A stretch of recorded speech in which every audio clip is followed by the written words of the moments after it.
नमस्कार सभी बंधु बांधवों को। महर्षि अगस्त वैदिक संस्थानम के इस पटल से महत्वपूर्ण कृति चर्चा के संदर्भ में आज मैं ऐसी कृति और कर्तृत्व की कहें साधिका उपासिका डॉक्टर सरोज गुप्ता की पुस्तक ब्रह्मवादिनी को समीक्षा पाठ के लिए अपने सामने रखे हूँ।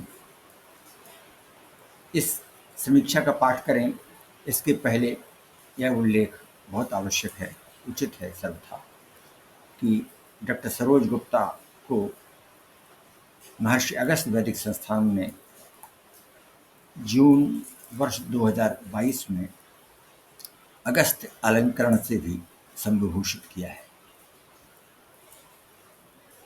और उनके अलंकरण कार्य के लिए देश के मूर्धन्य शास्त्रज्ञ, साधु, महात्मा,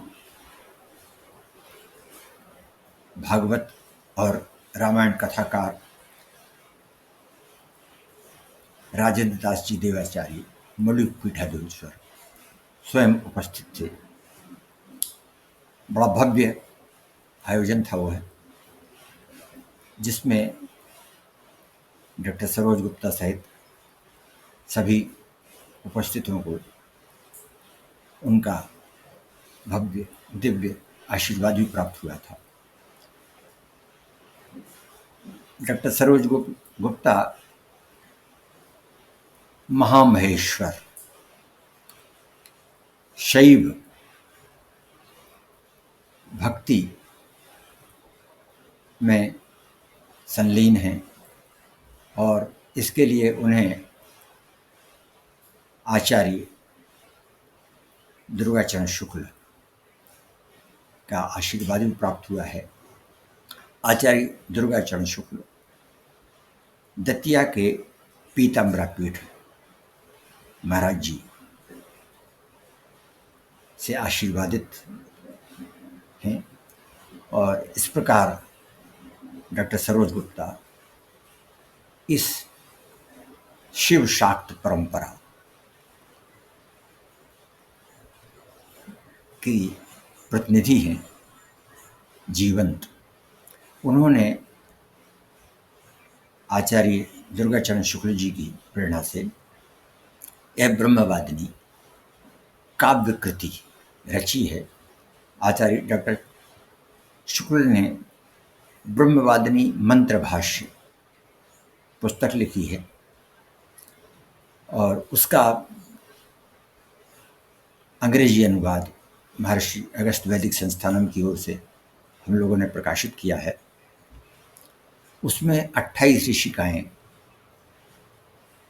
जो उनके मंत्रों के भाष्य आचार्य जी ने लिखी हैं, उन ऋषिकाओं के कर्तृत्व और व्यक्तित्व को डॉक्टर सरोज गुप्ता ने अपनी इस ब्रह्मवादिनी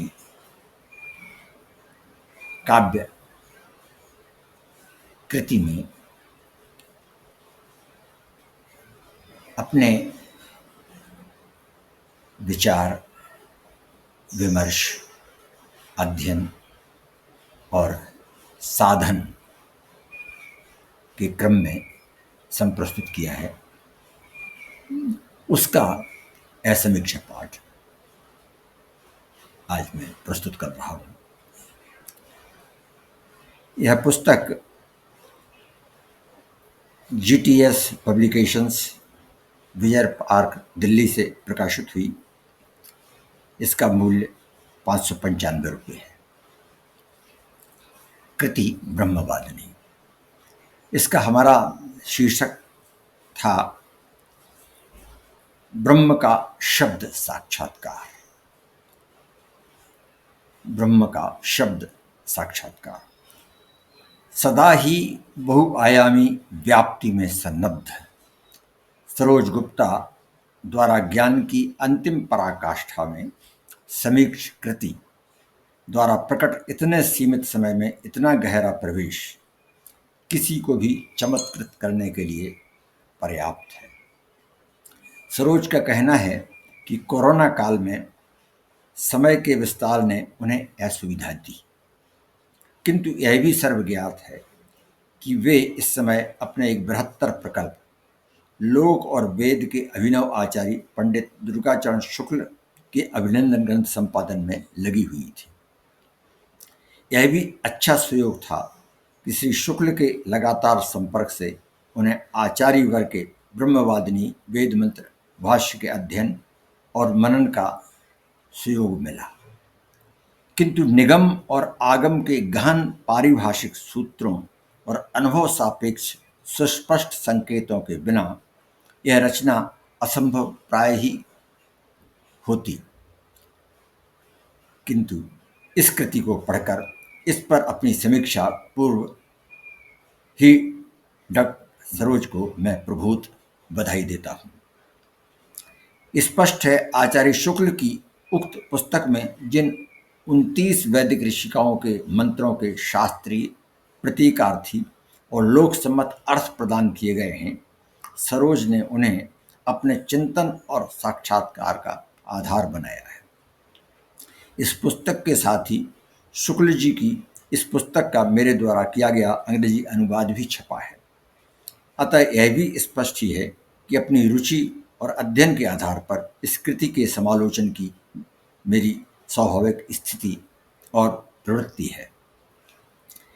यदि हम कहें कि वेद सृष्टि संरचना की ब्लू बुक है, तो भारतीय दृष्टि से इसमें कोई अत्युक्ति नहीं होगी, किंतु वेद मंत्रों की ब्राह्मण, आरण्यक, उपनिषद, पुराण और इसके व्याख्याकार महीधर, यास्क, सायन, दयानंद, अरविंदो, सातवलेकर एवं पंडित गोपीनाथ झा तथा अनेक पश्चिमी विद्वान जैसे ग्रिफिथ, मैक्स म्यूलर आदि के बाद भी क्या पूर्ण हो सकी है? शायद ही कोई ऐसा समय रहा हो जब इस चेष्टा में विद्वान सन्नद्ध न हुए हों। तदपि कहे बिन रहा न कोई। अतः इसमें प्रवृत्त होना ही अपने आप में किसी प्रसाद से कम नहीं है। निश्चित ही सरोज ने इस प्रसाद को चखा है। वेद और वेद मंत्र को समझने की एक विधि वेद के ऋषि और ऋषिकाओं के शिल्प को साध लेना भी हो सकता है। ऋषियों ने वेद के मंत्रों को देखा और उनका साक्षात्कार किया है। वे यहाँ हमारी तरह कोई कविता या कहानी नहीं कह रहे थे। अतः वेद किसी की रचनाएं नहीं हैं तथा वे अपौरुषेय हैं, क्योंकि किसी स्त्री या पुरुष विशेष की ऐसी सर्जना सामर्थ्य हो ही नहीं सकती। किंतु जैसा कि श्रीमद् भागवत में कहा गया है, वही परमात्मा सभी भूतों का आधार होते हुए कहा गया है कि वही परमात्मा सभी भूतों का आधार होते हुए उनके अंतःकरण में प्रवेश कर लेता है। यो अंतः प्रविश्य भूतानि भूतस्याखिलाश्रयः 3:29-38 भागवत से उद्धरण है। ऋषि दृष्टि इस सत्य का साक्षात्कार कर सकती है, जैसा कि वह स्वयं ही वेद यजुर्वेद 40:8 में कहता है, कविर मनीषी प्रभु स्वयंभू। वह कवि भी है, परिभू भी है, स्वयंभू है। अतः उसके प्रमाण से दृष्टा ऋषि उसका साक्षात्कार करता है। इस तरह वेद को समझने का एक सशक्त माध्यम कवि दृष्टि हो सकती है, जिसका आश्रय सरोज ने अपनी इस कृति में लिया है। इसे अपनी भूमिका में कवित्री निम्न प्रकार से स्पष्ट करती है। ब्रह्मवादिनी संग्रह की कविताएं न शब्दानुवाद हैं, न रूपांतरण, न भावानुवाद और न छायानुवाद है। यह तो अध्ययन के पश्चात की मात्र प्रतिक्रिया है। अंतर्मन में गूंगे के गुड़ के समान आह्लादित अव्यक्त सा अभी भी कुछ ऐसा है जिसे मैं व्यक्त करने में असमर्थ हूँ। लेखिका ने प्रत्येक ऋषिका के सूक्तों पर आधारित उसके आरंभिक ऐतिहासिक और तात्विक परिचय के साथ एक मूल मंत्र के उद्धरण के साथ सूक्त के सार संक्षेप को समेटते हुए अपनी भावप्रवण दृष्टिपूर्ण छंद रचनाओं में सहेजा है। इसके अंत में एक सूत्रात्मक आदर्श जीवन संदेश भी दिया गया है। सबसे रोचक प्रत्येक ऋषिका से संबंधित एक आरंभ और एक अंत में छायाचित्र दिया गया है जो स्थूलतः ऋषिका की ठीक पहचान कराता है। कृति की यह रेखाचित्र प्रधान शैली एक बार महादेवी वर्मा के कृति शिल्प की सुधि कराती है।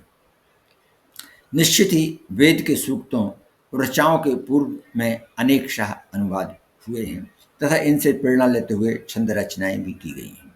सरोज की कविताओं की इनसे तुलना का कोई प्रसंग यहाँ नहीं है, किंतु इतना अवश्य कहा जा सकता है कि यद्यपि यह अनुष्ठान परीक्षा सापेक्ष प्रतीत हो सकता है, किंतु कवित्री अपने अध्ययन, मनन और विश्वास की छाप इसमें जरूर गहरी छोड़ती चलती है। आचार्य शुक्ल की विस्तृत व्याख्या का आधार लेकर सरोज ने इस मान्यता पर विशेष जोर दिया है कि अधिकांश ऋषिकाएं जैसे लोपामुद्रा, रोमशा, विश्वावारा, अपाला, सरस्वती आदि बुंदेलखंड क्षेत्र में ही निवास करती थी और इनकी साधना स्थली भी बुंदेलखंड ही थी। अतः यह स्वाभाविक ही है कि अपनी मातृभूमि से प्रेम और गुरु भक्ति की समस्वरता ने सरोज के कवि मन को कुछ अधिक विभोर किया है। इन रचनाओं के कविता पक्ष की पड़ताल के लिए काव्य शास्त्र या नई कविता धारा में जाने की आवश्यकता इसलिए विशेष प्रकट नहीं होती क्योंकि इस तरह की रचना को उसके मूल में बहुत दूर तक प्रकृष्ट नहीं किया जा सकता, किंतु इनकी रेखांकित किए गए योग मूल विशेषता यह है कि इन ऋषिकाओं की भांति कवित्री आत्म साक्षात्कार की भावातीत अवस्था में संचार करती प्रतीत हो सकती है। विश्वामित्र के नदी सूक्त पर आधारित निम्न पंक्ति ऐसा ही अनुभव कराती है। मैं नदी हूँ, लोकधारा के पुण्य प्रवाह से फूलों, लोकधारा के पुण्य प्रवाह से कूलों, कगारों, घाटों, तीर्थों को पुरुषार्थ अनिर्वच आह्लाद सा लुटाती नदी संस्कृति से जड़ों को सींचती, रंध्र रंध्र में रस देती, कल कल बहती हूँ, मैं नदी हूँ। पृष्ठ 59। वेद व्याख्या की प्रधान दिशाएं तीन हैं: आदि भौतिक, आदि दैविक और आध्यात्मिक। अर्थात वेद धरती, अंतरिक्ष और द्युलोक में एक साथ संतरण कराते हैं, किंतु जब काल के भी परे और सृष्टि के पूर्वोत्तर पहुंचने का अनुभव बांटना हो तो वेद का इसी प्रकार संलक्ष्य किया जा सकता है जो डॉक्टर सरोज गुप्ता ने अपनी इन रचनाओं में किया है। यह कृति बहुत प्रशंसित रही है और यह स्वाभाविक ही था कि इस कृति को हमने महर्षि अगस्त्य अलंकरण के लिए उपयुक्त माना। महर्षि अगस्त्य वैदिक संस्थानम ने उल्लेखनीय है कि लोपामुद्रा के भी ऋषिका के रूप में दो बड़े महत्वपूर्ण मंत्र हैं। मात्र दो मंत्रों से लोपामुद्रा ऋषिका की श्रेणी में पहुंचती हैं। डॉक्टर सरोज गुप्ता का यह अभिधान हमारे संस्थानम के लिए संस्मरणीय रहा है और उसी संस्मृति में आज का यह समीक्षा पाठ हमने प्रस्तुत किया।